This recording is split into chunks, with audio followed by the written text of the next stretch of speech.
Thanks to War Thunder for sponsoring this video. This first death is one of the most painful deaths that anyone has ever gone through, and weirdly enough, it wasn't from the people trying to hurt the victim. Instead, they were the ones trying to save them.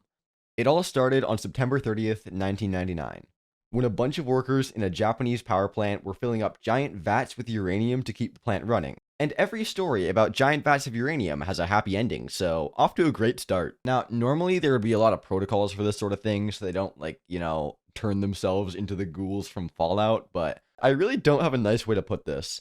These guys decided to save time, so instead of using the correct uranium solution, they made the decision to use the wrong type. And that was not the most optimal thing to do. When they were pouring in the last bucket, the uranium got to a critical state and the entire tank blew up. And Hisashi Ouchi was the person that was standing closest to the tank, so he got the highest dose of radiation, and let me tell you, it was not the type of radiation that you survive. In total, he received 3 times the deadly limit of radiation, meaning he was supposed to die only a few hours after the incident. But nope, this guy was instead kept alive for over 80 days, which is almost 3 months. When he was brought to the hospital, his skin was starting to literally fall off his body. And when he arrived, he pretty much just had no skin left at all. Which really makes you wonder how he survived 80 days with no skin. Anyway, this guy was in so much pain that you can't even imagine. Which is why after a week of the doctors trying to save him, he told them that he'd just rather die than stay alive living like that. But the doctors said, yeah, no, thanks, I'm just keep going. And so even though he didn't want to, the doctors kept him alive for another 70 days. I guess you could say that Hisashi had an ouchie.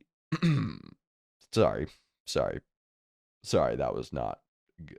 During that time, he experienced insane pain like organ failure, constant heart attacks, instant burning of whatever bit of skin he had left, and constant chemotherapy to try to keep him alive.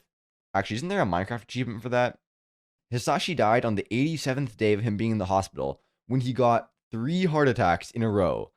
And keep in mind, while he was going through all 3 of these heart attacks, the doctors were still trying to keep him alive. But Hisashi wasn't the only one that had an ouchie. Okay, I won't make that joke again, but our next guy, Johan DeWitt, had an insanely painful death. But if you made it this far into the video, please subscribe. We're trying to hit 10 million subscribers by the end of the month. Johan was a Dutch statesman who was insanely powerful in the 17th century. He was really popular in the country and he even led an entire army. But people were starting to hate the guy after he started losing battles and when he caused the country's economy to become unstable, which was all made worse when the so-called ramp jar happened, which translates to disaster year, and it's not hard to see what that means. During that year, the Dutch Republic was invaded by France and England. At one point, Johan's brother Cornelius was banned from the province after he made claims against the ruler of the country. But when Johan went to pick up his brother from his home, he unknowingly signed his own death sentence. A crowd of angry people was starting to form outside the house, who were mad because they wanted Johan and his brother to get the death sentence for what they did. So people rushed into the house and dragged the brothers outside. At that point, they were beaten and shot in the neck, which they actually survived. They survived being shot in the neck. That's impressive. But getting shot would turn out to be the least of their worries, because after that, they were both lynched. Both brothers' bodies were sliced apart, and their body parts were shared with the crowd. Some people literally started eating their bodies, and it got to the point where only a single finger and a tongue were left. The craziest part is that these remaining body parts are still on display in a Dutch museum, which is located next to where the brothers were murdered and eaten. Honestly, the story is pretty crazy, but luckily it only happened to 2 people. But that's what makes the next one even scarier, because it was used as a form of punishment for who knows how many people. Wait, what's that over there? Oh, it's War Thunder, the most comprehensive vehicle combat game ever made. That is now available for free on PC and consoles. Whoa, what a coincidence. When playing War Thunder, you'll be able to play as any one of over 2,500 different vehicles. You can play as pretty much anything. You can play as an F-16, a friggin' biplane, a massive battleship. The choice is really up to you. There's so many choices. Do you like missiles, tanks, history? Well, if you said yes at all, then War Thunder is the game for you. Just download it. It's so cool. Like, these guys have potentially the best damage system in all of gaming. And no, I'm not just saying that because they're paying me to. They don't have a simple hitbox that subtracts damage when you're hit. Nah, they calculate exactly how the real vehicle would be damaged. In X-ray view, you can see exactly where the shell penetrated, which parts were affected, and what exactly led to the destruction of the vehicle. Click the link in the description to claim a freaking huge bonus pack. including premium vehicles, in-game currency, and more. And it's only available for a limited time, so click it now. Go down to the description and click the link. Trust me, it's so worth it. Now, where was I? Oh yeah. Have you ever heard of the term Blood Eagle?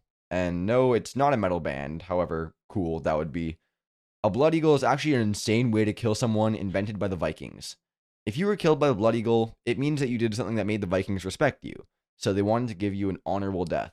The punishment starts by cutting a giant line in the back of the victim, which is a very important step to get access to the most important part of the body, your ribs. Once you are nicely cut open, every single one of your ribs will be broken by the executioner and forcibly pulled outwards to kind of symbolize wings. But that's not all, because then they would just kind of like rip your lungs through the opening at the back and sort of just lay your lungs on top of your ribs. And the unfortunate part is that the victim would still be alive at that point, meaning they'd have to endure an insane amount of pain. If you had the misfortune of being alive, the executioner would end your suffering by cutting your lungs, which would very quickly kill you. Now you might be asking where the honor in this is, because it just sounds like you're playing Operation with a psychopath. But there's an actual reason behind all of it. That's because the Vikings believed that every Viking warrior would go to Valhalla. So if they wanted an enemy to experience the same, they would have to kill them using the Blood Eagle. That way it symbolized them having the wings they needed to get there. It's kind of weird how brutally torturing and murdering someone is a sign of respect, but then again, these guys stored their own pee in jars, so compared to that, it's pretty normal, right? Surely. The only catch with this whole getting into Valhalla thing is that the victim was not supposed to scream during the execution. If they did, it would be deemed unworthy and they wouldn't make it into Valhalla, so good luck as your lungs are pulled out of your back. Speaking of removing organs from your body, did you know that the British are kind of specialists at it? Yep, back in the day, these guys sure knew how to butcher someone. But that's getting too far ahead, because this whole process starts way earlier. Take, for example, John Houghton. Houghton. I'm going with Houghton. John was a Carthusian monk who was sentenced to be executed because he refused to acknowledge King Henry VIII as the supreme head of the Church of England. It's insane that he got this cruel of a punishment for going against someone who they believed was ruining religion in the country. But, that was life at the time.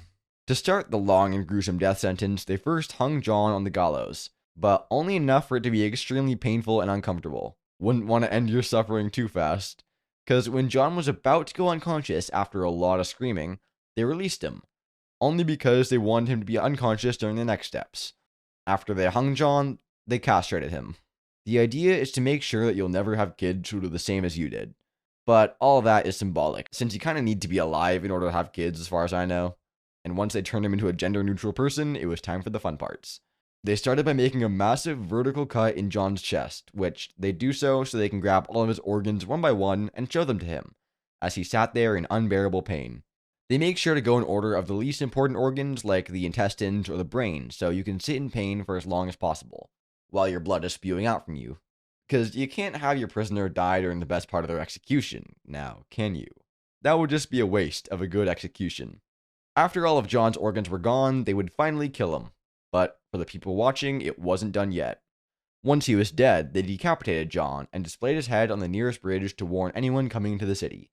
And then, after his head was gone, they cut his body into 4 somewhat equal pieces and distributed them to wherever he came from, also as a warning to others.